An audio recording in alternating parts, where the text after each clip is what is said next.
Actually, it's a Mackie and Judd production. Talking Twins is the show, as we do each Monday. Zolgad, Jake Depew, and executive producing Declan Goff. And all right, Jake Depew. So we did our last show on Monday, May 3rd. The Twins played Texas that night and the start of a 4-game series, and they won that game. And we said, a great stretch of games against bad teams. They then lost their next 3 to Texas at home, by the way. They went to Detroit on Friday. They won 7-3, and we said, well, maybe there's something here. And then they got beat 7-3 themselves on Saturday.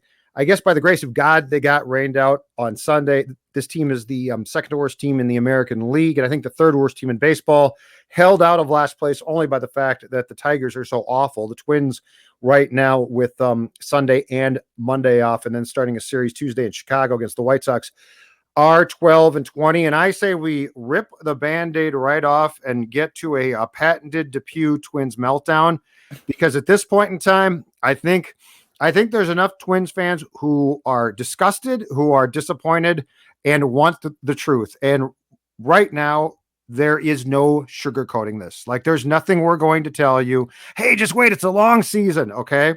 So the floor is yours about what the hell has gone wrong 32 games into the season. Can we just talk about the Wild instead?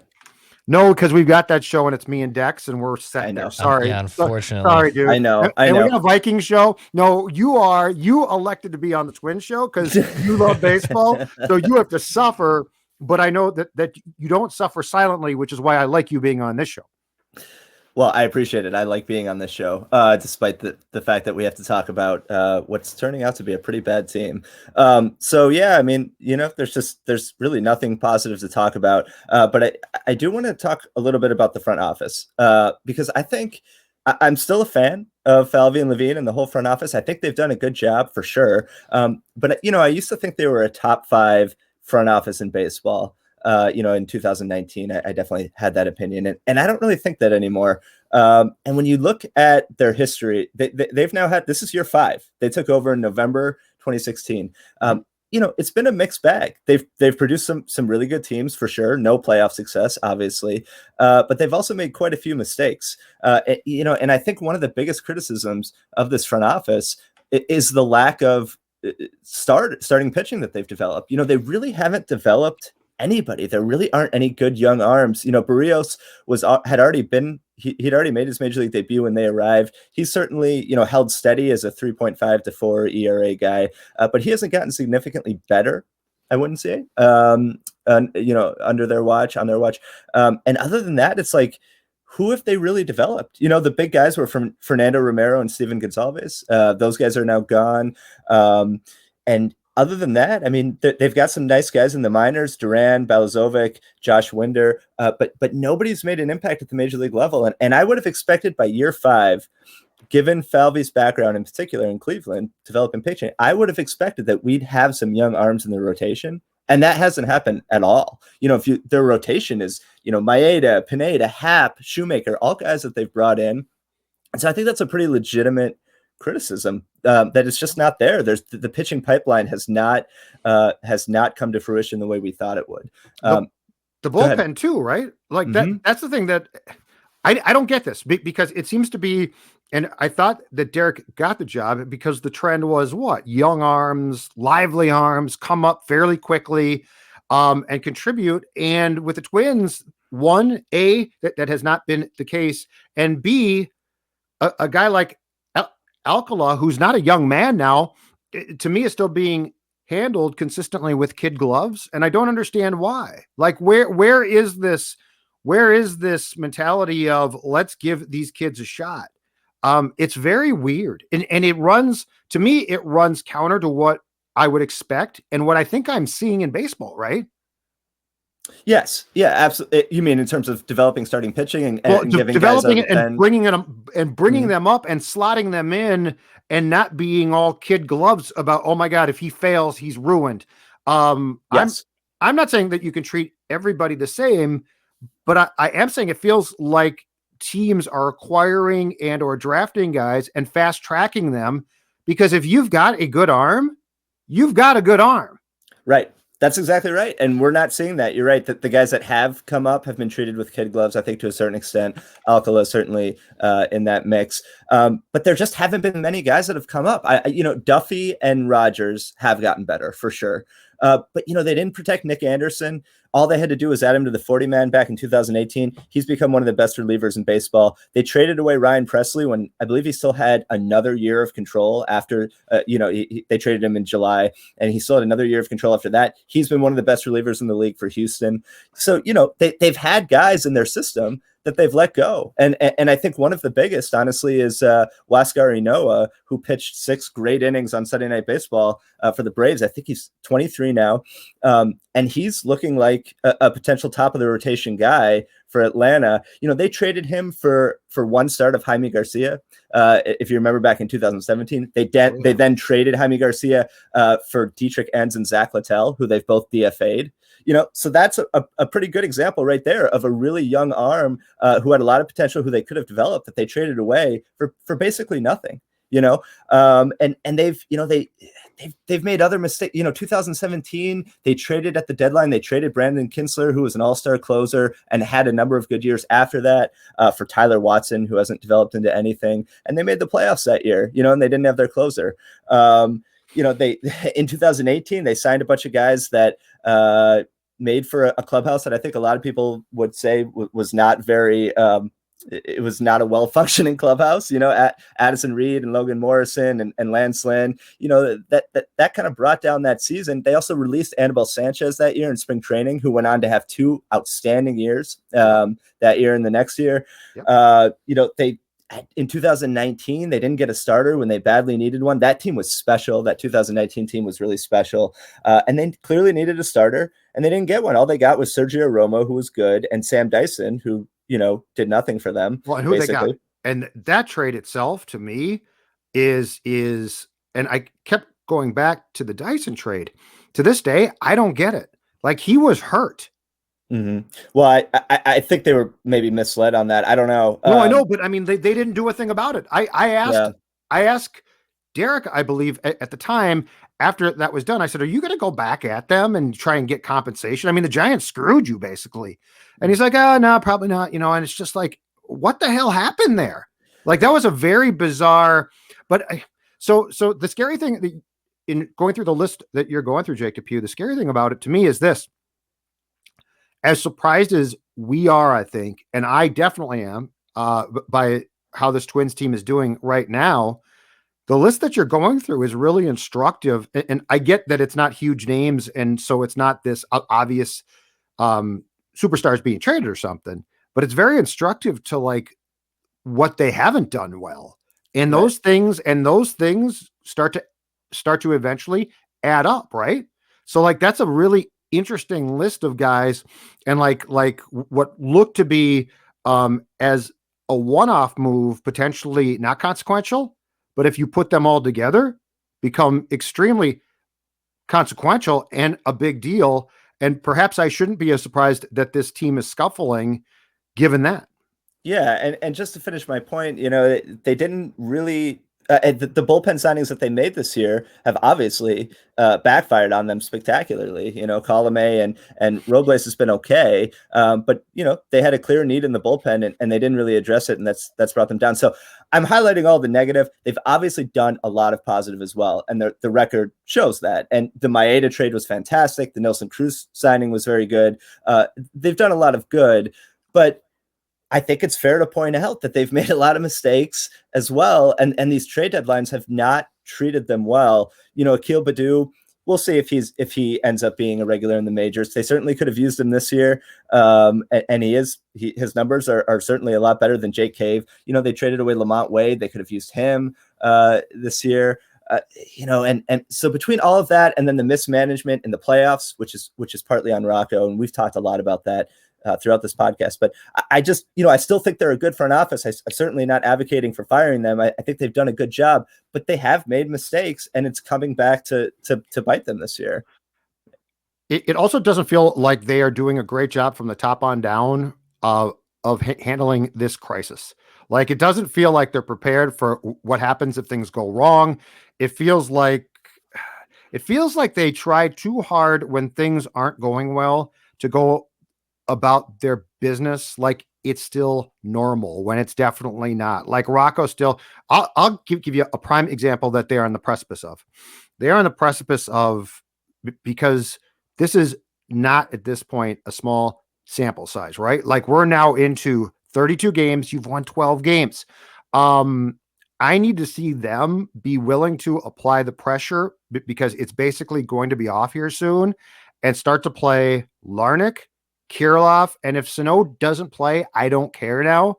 The point being is, don't treat. We're getting close to the point where I don't treat these games like, well, I got to play my guys, right? They're my guys.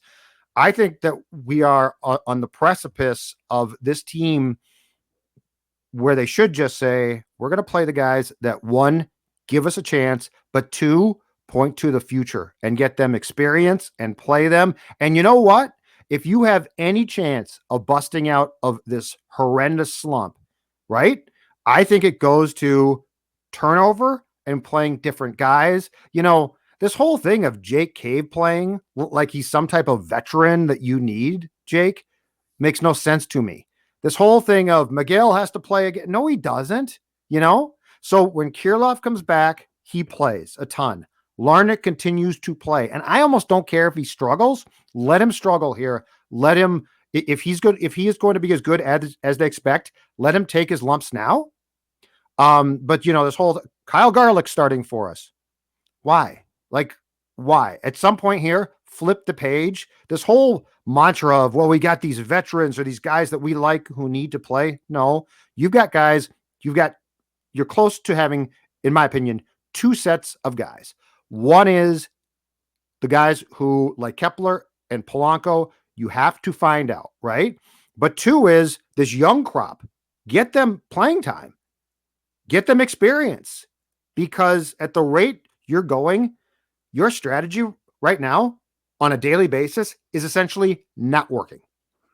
Yeah. So as far as Kirilov, I mean, he will play when he comes back, but it sounds like surgery is still a possibility there. So there's no guarantee. I mean, they gave him a cortisone shot and he's going to try to swing a bat. So either he's going to come back relatively soon or he might be out for a long time after surgery. But yeah, I mean, we're getting to the point now. You know, I think once they hit 10 games under 500, which should come this week, that's pretty much the point where I think the season is basically lost. You know, I think in reality we're probably already there, but I want to give them one more week. They're playing the White Sox 6 times in the next 9 games. So let's give them a shot and see if they can somehow do some damage. It seems very unlikely, but you never know. But after that point, I want to see those guys you mentioned, and I think we will. I want to see more of Nick Gordon. You know, Nick Gordon had an electric debut. He was fantastic in his debut. Stole a couple of bases. He made a really nice defensive play. We've only seen him one game. He's been up, you know, for 7 or 8 days now. If you remember, they called him up the first time for 3 days and he never even got into a game. Like, let's see what he can do. So yeah, I would give them another week or two. But then I think if it stays the way it is, I think first you trade Andrelton Simmons because he has a lot of value to a contending team. And I think there's a very real possibility that the whole COVID situation has been a pretty big factor in that clubhouse. We don't know because we don't have access, but you know, he's you know, we've talked about Simmons and his views. And so I just think if they're not going to contend, they got to get rid of him pretty quickly. And then you start thinking about trading, you know, a lot of these veteran guys like Cruz and Happ and other guys like that on 1-year deals and see what the kids can do. But yeah, I mean, as far as Jake Cave, I don't get that. I don't understand why he's getting as much playing time as he is. Because they think he's a professional, competent player. And my point is, play your kids. Let your kids see what they can do. Like, you're very close. Like, it's, you know, Garlick, it's not working. Like, I don't know what the plan is there. Like, oh, Kyle Garlick impressed us in spring training and we think we might have something here. What? Come on. He's a utility guy. Yes. But I will say, I mean, if you look at Garlick's numbers, he's been good. No, he has. So's my guy, Astadia. And guess what I think? He shouldn't be playing much. But like, I want a real team. I don't want to, well, we'll get by with this guy. And oh, look at how he swings at pitches above his head. I don't want that guy. I want to build a real team here. Like this feels like a one-off amateur baseball team to me. But okay, so let me push back on a second. For a second, who would you play? Because there aren't that many kids that are ready that aren't playing. I mean, like who would you play in place of Kyle Garlick and Jake Cave? I would have an outfield right now when Arise comes back, probably of Arise in left. I'd move Kepler to center. Just I gotta play him because he might just stink now. I'd move Kepler to center, Larnach to right. When Kirilloff comes back, he plays first. Sano will still play, but I would not play him on a daily basis because I think that's become an exercise in futility. If I move Simmons, which I actually like that, I move Polanco back to short because I don't care. I move Gordon to second base. I play him a lot. I find out what I have. Again, this is, to me, it's about discovery. I can, Astudillo and Garlick and Cave, I can tell you right now what they are. And if I can, they can. JD continues to play third base, of course. So, but what I'm doing is I'm all about discovering things. And I want Arise in left as much as possible because I don't think he is a train wreck there, but he's definitely not a polished product. And so if I can polish him there, like it just does me no good to play these guys who they see as, oh, but he's professional. I don't give a crap about that. So I am about discovery. I'm about discovery and and look, if they are going to trade guys, which they have done before, it means that they don't care that much about the people, which it's pro sports. You shouldn't. Like, I'm not saying that you should be bad to them, but you have no obligation to play guys, right? Mm-hmm. So right there, I've carved myself out the opportunity to see guys or to get them experience where I want to, as opposed to, oh, Jake Cave in center might help me win a ball game. Oh, bleep that. Your team's not any good. You know, like he can pinch hit. I'm not kicking him to the curb. Not yet, at least, but I don't need him starting. Let Kepler start because I need to, when it comes to Max, this is the year. Like, you got to figure this out. Mm-hmm. Like, if he's not good, then he should be gone. Yes. And I mean, I agree with your basic point. And I think I think we're a couple of weeks away from that. Like, guys like Kyle Garlick can help you now. But if you're a losing team, there's no reason to give him at bats. You know, you got to see what the kids can do. And I think we're getting to that point. I think they're still holding out some hope that they can miraculously turn it around. And it's possible. It's possible. We're only 32 games in. I don't think it's likely. I don't think it's going to happen. But I understand why they're not jumping ship yet. But we're close. And again, this stretch of tough games that they have coming up against the White Sox and Oakland, and then a little bit down the road is New York and Houston. You know, we'll have a pretty good idea by June 1st if this team has any chance of making a comeback. I think at that point, you're not going to see, assuming they don't make a big comeback, I don't think we're going to see Jake Cave and Garlick and some of these guys. But this is a terrible situation. I mean, this season could not have gone worse to this point. I mean, it could not have gone worse. If you had told me at the beginning of the year that they would be 12-20, on May 10th, I would absolutely have not believed that for a second, because they're trying. I mean, they're trying to win, and they have a worse record than a lot of teams that are pretty clearly not trying to win. Seattle has a winning record, and they're Kevin Mather, I think his name was, came out, at the beginning of the season before he got fired and basically said they were tanking, more or less. The Orioles, some of these teams that are tanking are having more success than the Twins. So, this has been a total train wreck. And I think a lot of it has to do with the bullpen and the fact that they didn't address the bullpen 100%, and combine that with pulling starters early. Now, I did see a stat. I think it was Gleeman tweeted out that the Twins are like top 5 in the league in terms of innings and pitches. And so maybe that criticism is a bit unfair, although I will say, for some of these teams that are rebuilding and have bad staffs, of course they're not going to go deep into games, right? So like among contenders, I think the Twins are very much middle of the pack when it comes to innings and pitches. But there have been a number of examples where guys were at 80 something pitches and in my view could have thrown another inning. That stat is completely flawed. Here's why. And this is why you have to watch games and you use stats. You can't use stats or eye test alone. That stat's completely flawed because of this. It's situationally and who he pulls. So the entire rotation, right? The entire rotation makes up that stat. Mm-hmm. Matt Shoemaker, I would take out in the second personally. So anytime he's been pulled, I don't give a damn. So take him out. All right. Now take Hap out or not. Don't care again. It's 3 guys we're talking about. And going back to the playoffs, Maeda and Barrios being pulled was inexcusable, inexplicable, and stupid. So if you want to go, so the problem with that stat is you have to get that stat down to 3 guys, and then we have to take it game by game of when they get pulled, and Pineda, Maeda, Barrios. And that is there's no way to do that stat correctly because it's too all encompassing. So, because I'm never talking about, well, you shouldn't have pulled the 5th guy. I don't care. I don't care when he pitches or does not. It's 3 guys. And as I told you before, Pineda is a horse. He's a huge man. I ride him. And you know what? His arm falls off. That ain't my problem. I don't care. So going back to that, that's why the marrying in all sports too, Jake, the marrying of stats and eye test is extremely important. And to just use stats or this is what I think I saw is the problem. So this has to be boiled down to when does Rocco pull guys? Who is he pulling and why?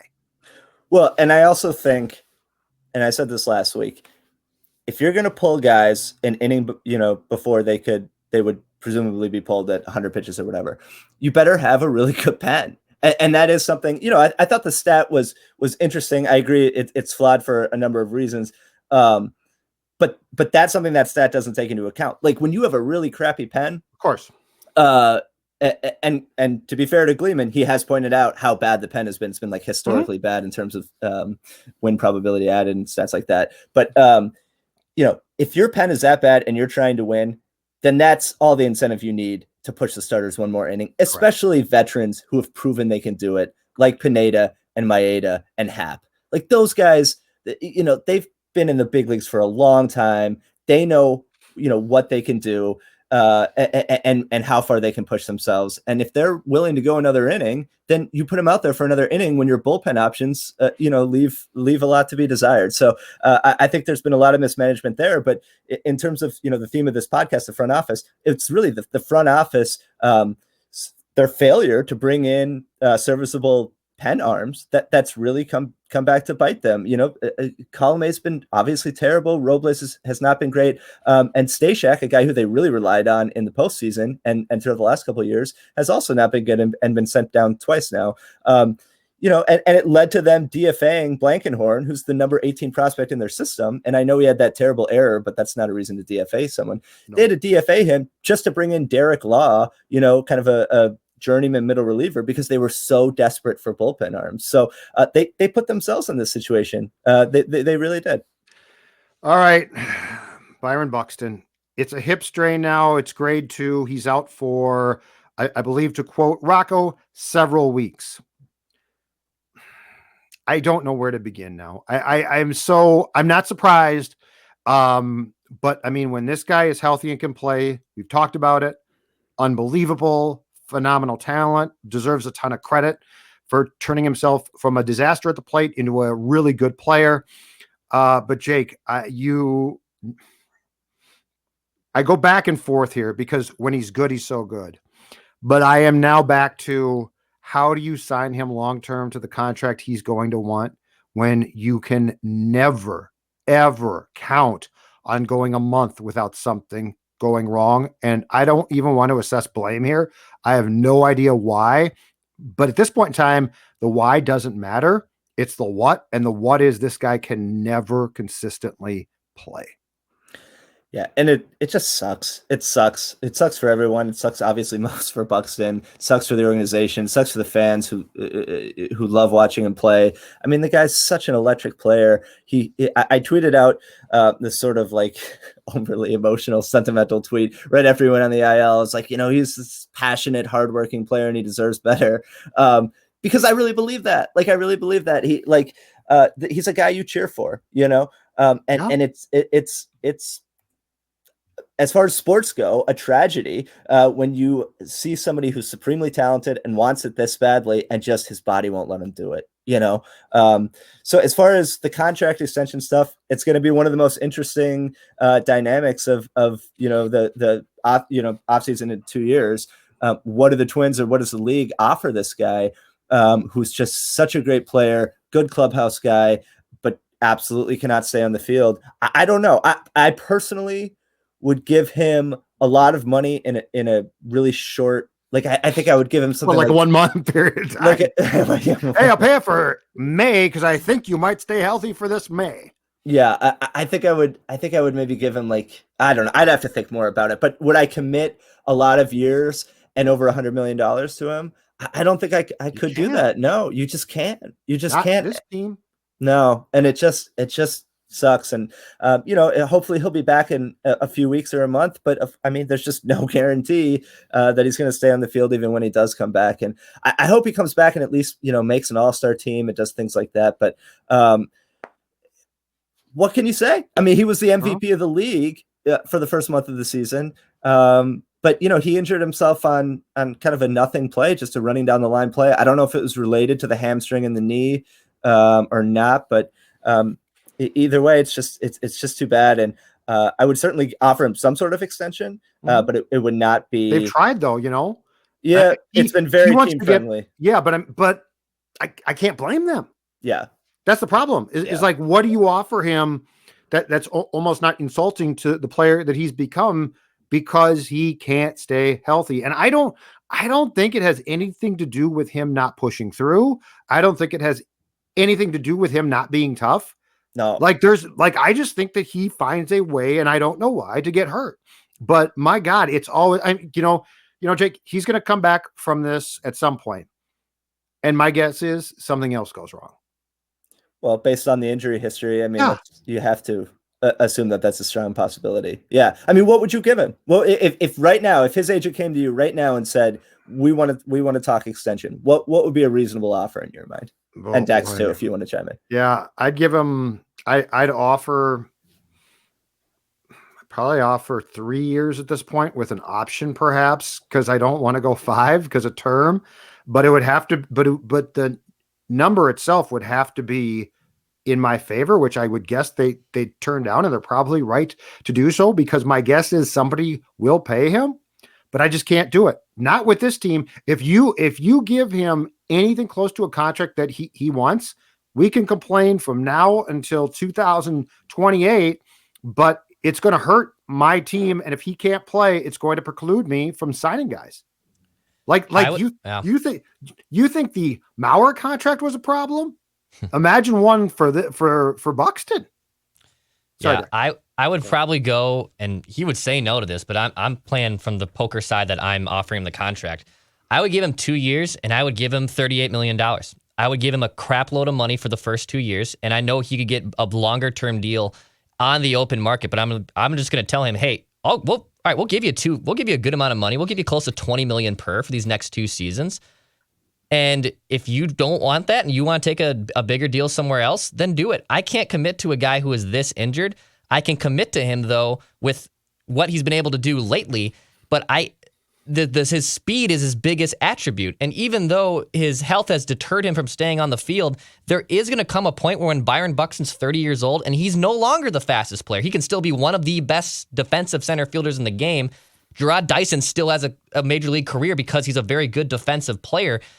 But if his speed starts to deteriorate naturally as you get older, I can't commit to you, and especially with your injury. So I'd go short term. And I know he probably would say, hell no, but that's what I would do. I'd give him a lot of money for 2 years and then say bye-bye. Yeah, you completely stole my take. I was going to say 2 years, $40 million for all of the reasons that you just listed.